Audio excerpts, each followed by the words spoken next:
ఉన్న బంగారాన్ని విడిపించి ఆ రోజు ఆన్లైన్ రేటుకే మేము కొంటాం. Sharma gold company. హలో వీస్, welcome back to our channel. ఈ రోజు మనతో ఉన్నారు బీవీఎస్ఎస్ రెడ్డి గారు. సార్తో మాట్లాడదాం. నమస్కారం సార్. శివో మిరట్ సార్, లా ఆఫ్ అట్రాక్షన్ లో మేనిఫెస్టేషన్ చేద్దాం అనుకునే వాళ్ళు ముఖ్యంగా స్పెసిఫిక్ టైమింగ్ ని ఫాలో అవ్వాలని చెప్తూ ఉంటారు కదా.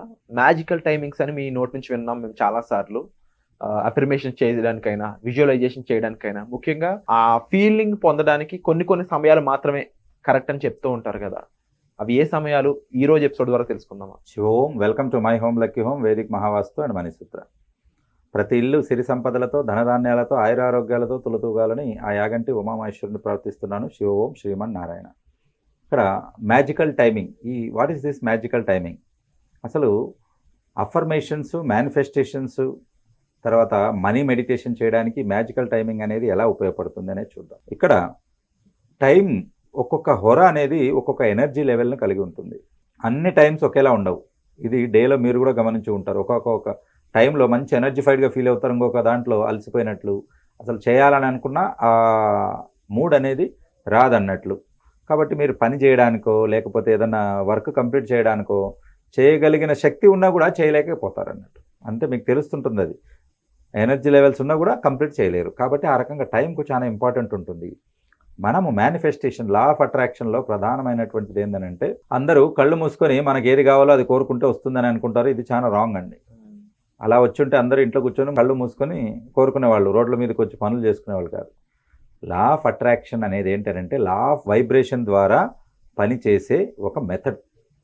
మీ దగ్గర ఒక గోల్ ఉంది, ఆ గోల్ అనేది ఒక లాక్ అని అనుకుంటే దానికి సంబంధించిన కీ మీరు సెర్చ్ చేయాల్సి ఉంటుంది. అంటే దానికి సంబంధించిన వైబ్రేషన్స్ యూనివర్స్ నుంచి, కాస్మోస్ నుంచి వస్తుంటే మీ వైబ్రేషన్స్ వాటికి సూట్ అయ్యేంత వరకు మనము మెడిటేషన్ చేయాల్సి ఉంటుంది. వన్స్ ఇట్ సూట్ అయినట్లయితే మీ తాళం కప్పకు తగిన తాళం చేయి దొరికిపోయినట్లు. ఎట్లయితే అది ఓపెన్ అవుతుందో అలాగా మీకు కూడా ఇక్కడ ప్రాస్పరిటీ, లక్ అనేది మనకు వచ్చి ఆ పర్పస్ అనేది పూర్తి కావడం, ఏదైతే మన విజన్స్ కానీ తర్వాత గోల్స్ కానీ పూర్తి కావడం అనేది జరుగుతుంది. అది ఎలా మనం కనెక్ట్ అవ్వాలి అనే దానికి టైమింగ్స్ ఉపయోగపడతాయి. సో లా ఆఫ్ అట్రాక్షన్ను మనం లా ఆఫ్ వైబ్రేషన్గా చెప్పుకుంటాం. ప్రతిదీ ఒక వైబ్రేషన్ ఉంటుంది. మనం అనుకుంటాం కానీ నిర్జీవాలన్నిటికీ ఉంటుందండి అని అంటే, మనం రాళ్ళకు రప్పలకు ఏముంటుంది అంటే ప్రతి రాయికి రప్పకు వైబ్రేషన్ ఉంటుంది. ఆల్రెడీ మనం ఇంతకుముందు చెప్పుకున్నాం. కనపడే నల్లటి శిలని మనం బాలరాములి వారిగా ప్రతిష్ఠించి పెట్టేస్తే, తయారు చేయకముందు, తయారు చేసిన తర్వాత నెట్లో మీరు డిఫరెంట్ చూడండి, అప్పుడే ఫేస్లో ఒక కళ అనేది వచ్చేసి జీవం ఉట్టిపడుతుంది. సో అలాగా ఆ వైబ్రేషన్స్ మనం క్రియేట్ చేయగలుగుతాము, అలాగా మంత్రాల ద్వారా, అక్కడ ఉన్నటువంటి యంత్రాల ద్వారా, ఈ రకంగా. సో అలాగా మనం ఈ వైబ్రేషన్స్ మనకు సూట్ అయ్యే వైబ్రేషన్స్ సూట్ అవ్వడానికి మనకు ఉపయోగపడే వెహికల్ లాగా మనకి ఇది మెడిటేషన్ అలాగే మేనిఫెస్టేషన్ ఉపయోగపడుతుంది. So what are this magical timings? అయితే పర్టికులర్ టైమింగ్స్ అన్నాం కదా, ఏ టైమింగ్స్ అని చెప్పుకుంటే ఫస్ట్లో వచ్చేది బ్రహ్మ ముహూర్తం వస్తుంది. బిఫోర్ సన్ రైజ్, తర్వాత ఆఫ్టర్ సన్సెట్ వచ్చేది. కాబట్టి బ్రహ్మ ముహూర్తం అనేది ఇప్పటి నుంచే కాకుండా కొన్ని వేల సంవత్సరాల నుంచి కూడా మనం ప్రాక్టీస్ చేస్తూ వస్తున్నాం. సూర్యోదయానికి ముందు 40 నిమిషాలు, సూర్యాస్తమయం తర్వాత వచ్చే టైంకు మనం చెప్పుకున్నాం. వీటినే కామన్ లాంగ్వేజ్లో మనం చూసుకున్నట్లయితే ఇక్కడ ప్రాతకాలం, సంధ్యాకాలం అని చెప్పుకుంటాం. ఈ 40 నిమిషాల టైం అనేది చాలా ఇంపాక్ట్ ఉంటుంది. మీరు బాగా గమనిస్తే ఉదయము సన్ రైజ్ అయ్యేటప్పుడు సూర్యుడు అలా ఉదయిస్తూ ఉంటే మూన్ ఇలా అస్తమిస్తూ ఉంటాడు. సూర్యుడు, చంద్రుడు ఒకరికొకరు ఎదురుగా ఉంటారు. ఆయన అస్తమిస్తుంటే ఈయన ఉదయిస్తాడు. అదే సాయంత్రం అయ్యేసరికి మళ్ళీ మూన్ అక్కడికి వస్తాడు, మన సూర్యుడు అస్తమిస్తూ ఉంటే మూన్ రైజ్ అవుతూ ఉంటాడు. ఈ మధ్యలో జరిగే ఇంటరాక్షన్స్కే ఈ మ్యాజికల్ టైమింగ్స్ అని చెప్తాం. ఈ టైమింగ్స్ ఎలా మనం క్యాల్కులేట్ చేసుకోవాలంటే ఫిక్స్డ్ టైమింగ్స్ ఉండవు. ఎండాకాలాన్ని బట్టి, వానాకాలాన్ని బట్టి మనకు టైమింగ్స్ మారుతుంటాయి. సన్ రైజ్ టైం అనేది మనకు ఫిక్స్. ఏ రోజైతే మీకు గూగుల్లో కొట్టినా వచ్చేస్తుంది. ఈరోజు sunrise time for example 6:05కి ఈరోజు సన్ రైజ్ అయింది హైదరాబాద్లో. 6:05 కంటే ముందు 20 నిమిషాలు, తర్వాత 20 నిమిషాలు మనం దీన్ని ప్రాతకాలం అని చెప్పుకోవడం జరిగింది. అని అంటే ఈ టైంలో ఏంటనంటే అలా రాత్రి ఉదయంగా మారడానికి అయ్యే టైం ఇది 40 మినిట్స్. మళ్ళీ ఈవినింగ్ పగలు రాత్రి అవ్వడానికి పట్టే టైం ఇది. కాబట్టి ఈ టైంలో మూన్, సన్ ఎదురెదురుగా వస్తూ ఉంటారు. కాబట్టి ఆ టైంకి ఎక్కువ ఎనర్జీస్ ఉంటాయి. కాబట్టి ఈ టైంలో మనము కేవలము దైవస్మరణ చేసుకోవడం, అలాగే మేనిఫెస్టేషన్స్, తర్వాత మెడికల్ హీలింగు, తర్వాత ఈ మనీ పవర్ మెడిటేషన్స్ అనేది చేసుకోవడానికి అద్భుతంగా పనిచేస్తుంది.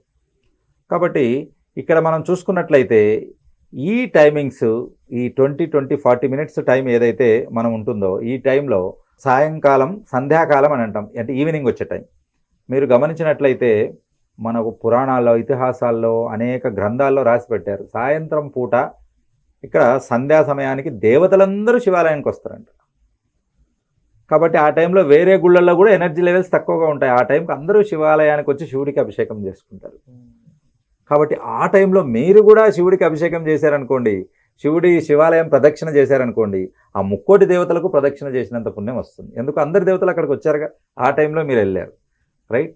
అలాగా. కాబట్టి ఈ సంధ్యా సమయానికి ఎస్పెషల్లీ శివారాధనకు కానీ, అభిషేకానికి కానీ, శివుడి ధ్యానం కోసం కానీ చాలా పర్ఫెక్ట్ టైం అనేది మనకు ఉంటుంది. ఎస్పెషల్లీ మానసికంగా ఇబ్బంది పడే వాళ్ళకి ఈ టైం బాగా సెట్ అవుతుంది. సో ఇదొకటి. దీనికి తీరిక దొరకని వాళ్ళకు మనము ప్రాతకాలం తీసుకోవచ్చు, ఎర్లీ మార్నింగ్ టైం. సో ఈ రెండు టైమింగ్స్ను మనం మ్యాజికల్ టైమింగ్స్ అంటాం. వీటిని వేటికి ఉపయోగించుకోవచ్చు. ఈ మ్యాజికల్ టైమింగ్స్లో మనం ఏమేం చేసుకోవచ్చు? The first place meditation. Meditation is the one and only way to connect with cosmos or universe. మనం కనెక్ట్ అవ్వాలనంటే మెడిటేషన్ ఒక్కటే మార్గం ఉంది. ఎందుకనంటే ఫిజికల్ బాడీస్తో మనం వెళ్ళడం అనేది అసాధ్యం, యాస్ట్రల్ బాడీస్తో మనం వెళ్ళడం అనేది సుసాధ్యం, ఈజీ. ఇది చెప్పడం ఒకటే కాదు, సైంటిఫిక్గా ప్రూఫ్ కూడా ఎంతోమంది చేసి పెట్టారు. ఇప్పుడు ఒక నోస్ట్రడామస్ ఉన్నారు, ఫ్యూచర్ చూసే ఒక వంగాబాబా అని ఉన్నారు, పోతులూరు వీరబ్రహ్మేంద్ర స్వామి ఉన్నారు. వీళ్ళందరికీ ఎలా తెలిసింది ఫ్యూచర్లో ఏం జరుగుతుందని? వాళ్ళ యాస్ట్రల్ బాడీని ముందుకు తీసుకెళ్ళి చూశారు. కాబట్టి మనకు బ్రహ్మం గారు బనగానపల్లె పక్కన యాగంటిలో ఉన్నటువంటి గుహలో కూర్చొని రాశారు. కొన్ని వందల సంవత్సరాల తర్వాత భర్తను కోల్పోయిన ఒక స్త్రీ నిరాటంకంగా ఒక భారతదేశాన్ని ఏలుతుంది అంటే అప్పటి వరకు లేడీస్ బయటకు వచ్చేవాళ్ళు కాదు, ముసుగు వేసుకుని ఇంట్లో కూర్చునేవాళ్ళు. అందరూ నవ్వుకున్నారు, అదేంటి ఎలా వస్తారు? అందున వైధవ్యం అంటే చనిపోయిన తర్వాత అస్సలు బయటకు వచ్చేవాళ్ళు కాదు. మరి వచ్చి అంత చేసింది ఎవరనంటే ఇందిరాగాంధీ, ఐరన్ లేడీ అంటాం. ప్రపంచాన్ని అంతటిని కూడా ఎదిరించగలిగింది అన్నట్టు. సో ఇలాగా ఎలా కనుక్కున్నారు మరి? అప్పుడే ఎలా రాశారు అని అంటే దాన్ని ఆస్ట్రల్ బాడీ ట్రాన్స్ఫర్మేషన్ అని. అంటే మనం ఇక్కడే ఉంటాం కానీ మన బాడీ కొన్ని వందల సంవత్సరాలు టైం ట్రావెల్ అంటాం కదా, అది ముందుకెళ్ళి అక్కడిది చూసి వాళ్ళు రాసి పెట్టడం జరిగింది. ఆ తాళపత్ర గ్రంథాలు ఇప్పటికీ బ్రహ్మంగారి మఠంలోను, చింతమన మఠంలోను ఇప్పుడు కూడా ఉన్నాయి. సో ఇది ప్రూఫ్ చాలు కదా మనకి ఏం చేసిందని. ఈవెన్ ఇప్పుడు రీసెంట్గా మనకు 2019-20 తర్వాత వచ్చిన కరోనా జబ్బు గురించి కూడా రాసి పెట్టారు. 4 శ్లోకాల్లో ఉంది అది. ఈశాన్య దేశాన కోరంకి అని ఒక జబ్బు పుట్టేను, జనాలు కోళ్ళు చచ్చినట్టు చచ్చేరు అని రాశాడు. కోళ్ళు ఎలా చేస్తాయంటే కోళ్లకు వాతం అనే ఒక రోగం వస్తుందంటే నడుస్తూ పోతుంది, అంటే చచ్చిపోతుంది. కరోనా అప్పుడు అదే అయింది. మనతో బాగా ఉన్నటువంటి వ్యక్తి అప్పటికప్పుడు వెళ్తాడు, 6 గంటలకు ఐసీయూకి వెళ్ళిపోతున్నాడు, తర్వాత శవాన్ని ఇంటికి తీసుకొని వచ్చేసారు. ఇటలీలో నేను చెప్పినట్లు ప్రపంచం అంతా ఆశ్చర్యపోయేలా పెద్ద గొయ్యి తీసి 50-60 శవాలను ఒకటేసారి కూర్చారు. ఇంకా బాధాకరమైన విషయం ఏంటంటే అక్కడ బంధువులను చూడడానికి కానీ తాకడానికి కూడా ఇవ్వలేదు. మీరు చూసే ఉంటారు, ఎందుకంటే తాకితే మళ్ళీ ఆడికి వస్తుంది, ఆయనకు వచ్చినప్పుడు వాళ్ళు రిస్క్లో పడతారు.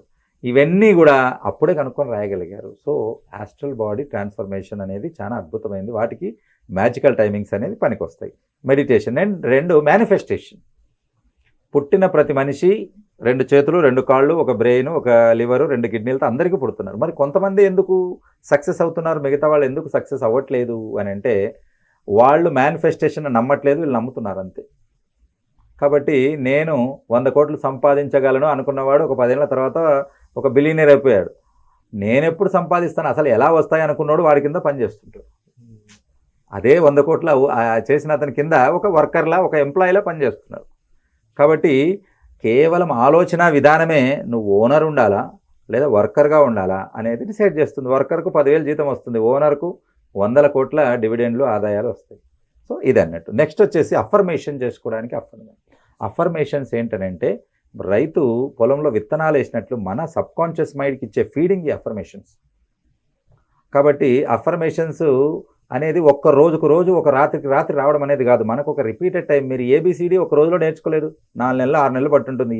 ఏ అని దాన్ని పలకా బల్బం ఇచ్చారు, ఇప్పుడంటే పెన్సిల్తో దిద్దుతూ ఉన్నారు. అలా దిద్దేసరికి మైండ్లో ఏ అంటే ఇలా ఉంటుంది అనేది వస్తుంది. అలాగే అఫర్మేషన్స్ కూడా ఇలా మనం చెప్తూ పోతే బ్రెయిన్కి తెలిసిందల్లా ఒకటే, నేను రాజు అవ్వాలంటే రాజు అవుతావు, బంట అవ్వాలంటే బంట అవుతావు, మంత్రి అవ్వాలంటే మంత్రి అవుతావు, రైట్? ఆ రకంగా అన్నట్టు. నెక్స్ట్ ఇంకొక ఈ మ్యాజికల్ టైమింగ్స్లో అద్భుతమైంది, నాకు ఇష్టమైంది, అందరికీ ఇష్టమైంది ఏంటంటే శివుడికి అభిషేకం చేసుకోవడానికి అద్భుతమైన సమయం ఈ సంధ్యాకాలం అన్నది. కాబట్టి ఆ టైంలో డబ్బులు అక్కర్లేదు, మనులు మాణిక్యాలు అక్కర్లేదు. ఒక చెంబు తీసుకొని నీళ్లు తీసుకొని మనం నెత్తినేసినా నీకు అష్టైశ్వర్యాలు ఇస్తాడు. అందుకే ఆయన భోళాశంకరుడు, భోళానాథ్ అంటాడు. అంటే చాలా అమాయకుడు శివుడు. నాకు ఏమడుగుతున్నాడు కూడా అనేది తెలియదు. ఏ వరం అడిగినా ఇచ్చేస్తారు. ఇచ్చిన తర్వాత ఆలోచిస్తారు, అయ్యో ఇది ఇచ్చామే తర్వాత ఎలా అని. కాబట్టి బోళాశంకరుడు ఆ టైంలో మీరు ఏదడిగినా ఇస్తారు. కాబట్టి మీరు సౌచితమైన ప్లస్ అలాగే మీకు అనుచితమైన కోరికలు మీరు కోరుకుని 10 మందికి ఉపయోగపడే పనులు మీరు చేసినట్లయితే అవి ఆ డబ్బు కానీ ఆ సంపద కానీ ఎలకాలం మీతోనే ఉంటుంది. Wonderful sir. అండ్ ముఖ్యంగా చాలా విషయాలు ఇందులో ఎవరికి తెలియనివి ఉన్నాయి. లా ఆఫ్ అట్రాక్షన్ మేనిఫెస్టేషన్ చాలా కాలంగా పాటిస్తున్న వాళ్ళకి కూడా ఈ ఆస్ట్రల్ ప్రొజెక్షన్ గురించి కానీ లేకపోతే ముఖ్యంగా సమయంలో ఏం చేయాలి బ్రహ్మముహూర్తానికి సంబంధించిన జ్ఞానాన్ని కూడా మాతో పంచుకున్నారు. And thank you so much sir. So వీటికి సంబంధించిన వర్క్షాప్ కూడా ఫ్యూచర్లో రానుంది. దానికి సంబంధించిన డీటెయిల్స్ కోసం మీ డిస్ప్లే అవుతున్న నెంబర్స్ కాల్ చేసి వెంటనే ఇన్ఫర్మేషన్ తీసుకోండి. Thank you so much. Suman టీవీలో మీ పర్సనల్ అండ్ బిజినెస్ ప్రమోషన్స్ కోసం కింది నెంబర్కి కాంటాక్ట్ చేయండి.